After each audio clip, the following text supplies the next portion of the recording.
अमन आज कई साल बाद अपने गांव जा रहा था। उसके साथ उसका दोस्त रोहन भी था। दोनों दोस्तों ने ट्रेन पकड़ ली थी। शाम तक उन्हें गांव पहुंचना था।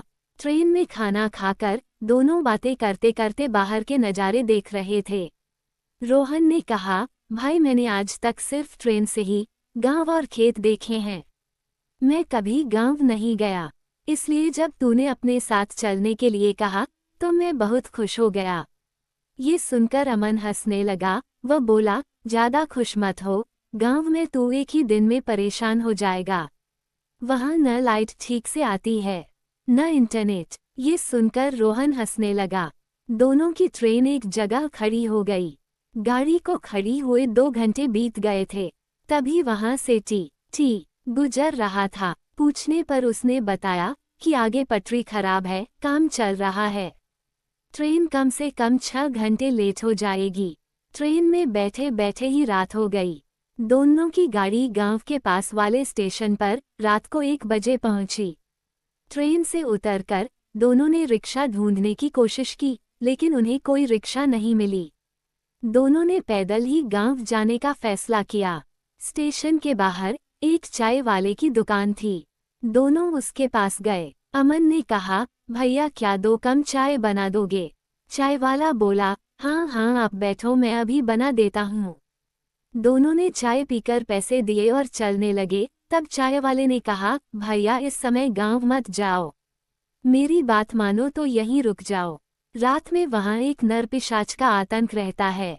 वो किसी को भी अपना शिकार बना लेता है।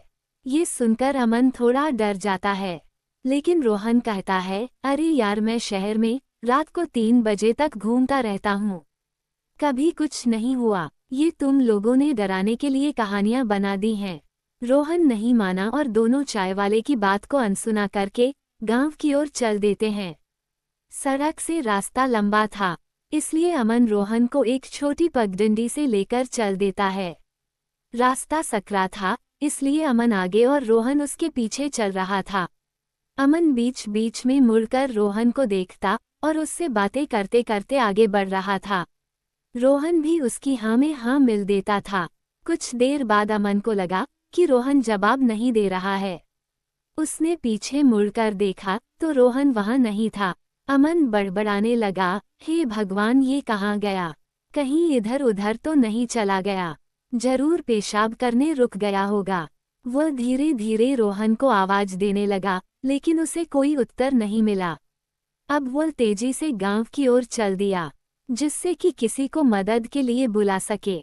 अभी अमन कुछ ही दूर चला था कि रोहन ने पीछे से आवाज दी, मुझे छोड़कर चल दिया अमन, अभी तो मुझे तेरा गांव देखना है। अमन ने पीछे मुड़कर देखा तो अंधेरे में एक साया दिखाई दिया। वह बोला, अरे रोहन कहाँ चला गया था यार, मैं बहुत डर गया था। रोहन ने कहा, कहीं नहीं, मैं बस यहीं था, चल गांव चलते हैं। अमन ने महसूस किया कि रोहन की आवाज कुछ बदल गई है। उसने मुड़कर देखा तो रोहन की आंखें लाल थीं। अमन ने कहा, ये तुझे क्या हुआ और तेरी आंखें लाल क्यों हो गई हैं? रोहन हंसते हुए बोला, कुछ नहीं, बस थक गया हूँ, तू चल जल्दी से। दोनों गांव पहुंचने वाले होते हैं। जैसे ही गांव शुरू होता है, वहां एक कच्चा सा लकड़ी का बड़ा सा दरवाजा था। अमन उस दरवाजे के पास पहुंचता है और अमन से कहता है, रोहन देख गांव आ गया। रोहन तेजी से चीखने लगता है, तेरी इतनी हिम्मत, तू मुझे फंसाने के लिए लाया है, अब देख मैं तेरा क्या हाल करता हूँ। अमन दरवाजे के दूसरी तरफ खड़ा था। अमन बोला, रोहन ये तू क्या कह रहा है? रुक, मैं आता हूँ तेरे पास। वह आगे बढ़ने लगा, तभी किसी ने उसका हाथ पकड़कर पीछे खींच लिया। सामने गांव के मुखिया रामचंद्र जी खड़े थे। वो बोले, बच गया तू, वरना तू भी मारा जाता। कौन है तू? अमन बोला, मुखिया जी मैं अमन हूँ, शिवपाल जी का बेटा, शहर से अपने दोस्त के साथ आया हूँ, लेकिन पता नहीं मेरे दोस्त को क्या हो गया।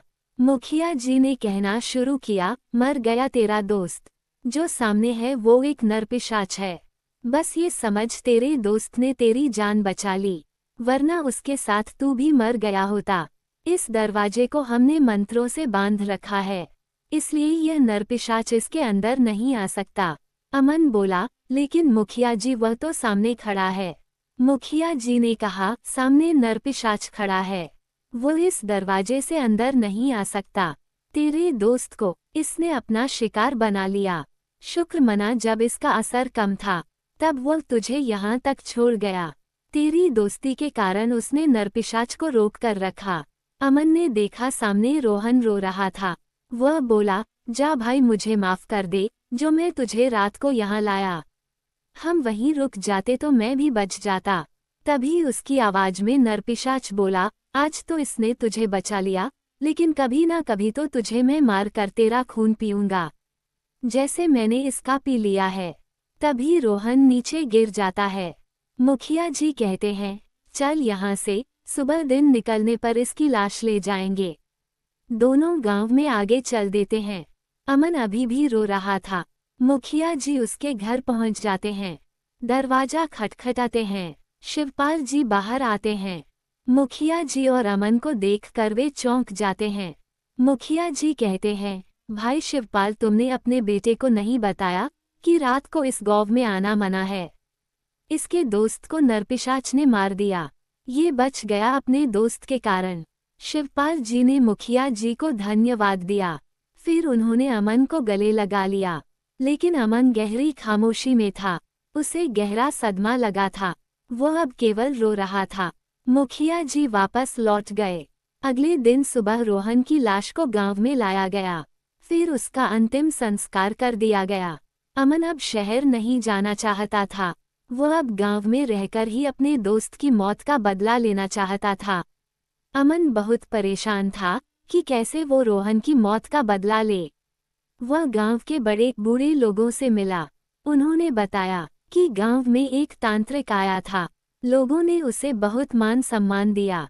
वह गांव वालों से पैसे लेता और टोने टोटकों की मदद से लोगों को उनका किसी से दुश्मनी का बदला लेने में मदद करता। इस तरह पूरा गांव एक दूसरे का दुश्मन बन गया। तब पंचायत ने इस खून खराबे को रोकने के लिए तांत्रिक को गांव से निकालने का फैसला किया। लेकिन उसने सबको बर्बाद करने की चेतावनी दी। इससे गांव वाले उससे बहुत गुस्सा हो गए। उन्होंने एक दिन तांत्रिक को जिंदा जला दिया। तब से वह नरपिशाच बनकर सबका खून पीने की फिराक में रहता है। अमन बोला, लेकिन इसका कोई समाधान तो होगा। तभी वहां मुखिया जी आ गए। उन्होंने कहा, बेटा, गांव के हर घर ने उस तांत्रिक की वजह से किसी न किसी को खोया है। अगर हमें कोई तांत्रिक ऐसा मिल जाए जो इसे वश में करके इसकी आत्मा को मुक्त करा दे, तभी यह संभव है। अमन अब ऐसे किसी तांत्रिक को ढूंढने लगा। क्या अमन तांत्रिक को ढूंढ पाया? क्या तांत्रिक नरपिशाच को मुक्ति दिला पाया? कहानी के अगले भाग में सुनिएगा।